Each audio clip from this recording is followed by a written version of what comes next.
Hello everyone, আসসালামু আলাইকুম। সবাই কেমন আছেন? তো গতকাল আমরা টপ 10 এ গিয়েছিলাম। টপ 10 থেকে একটা হচ্ছে ব্যাকপ্যাক কিনেছি। ব্যাকপ্যাকটার পিছনে আর একটা চেম্বার আছে, আর সামনে আর ছোট, ছোট আরও ২ টা চেম্বার আছে। আর মিডলেও তো একটা চেম্বার আছেই। ব্যাগে মোটামুটি স্পেস আছে। এখানে একটা মামপট, সাথে ছাতা, আর হচ্ছে টুকিটাকি কিছু জিনিসপত্র এ ব্যাগে ধরবে, এরকম একটু স্পেস আছে।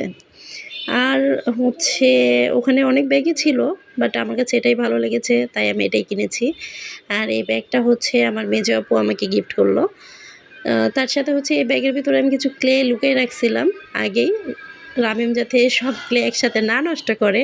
দেখেন ওরা চেম্বারটা খোলার সাথে সাথে এই ক্লেগুলো কীভাবে নিয়ে নিয়েছে খেলার জন্য, আমাকে আর ব্যাগটা দেখাতেই দিচ্ছে না। তো যাই হোক, ব্যাগটা আপনাদের কেমন লাগলো অবশ্যই কমেন্ট করে জানিয়ে দিবেন। আর ওখানে অনেক আরও অনেক ব্যাগ আছে, আপনারা চাইলেও কিন্তু টপ 10 এ এসে ব্যাগ কিনতে পারবেন। আর এটা অবশ্যই মিরপুর নিউ মার্কেটে টপ 2nd ফ্লোরে। ঠিক আছে? থ্যাংক ইউ, ভালো থাকবেন। আসসালামু আলাইকুম।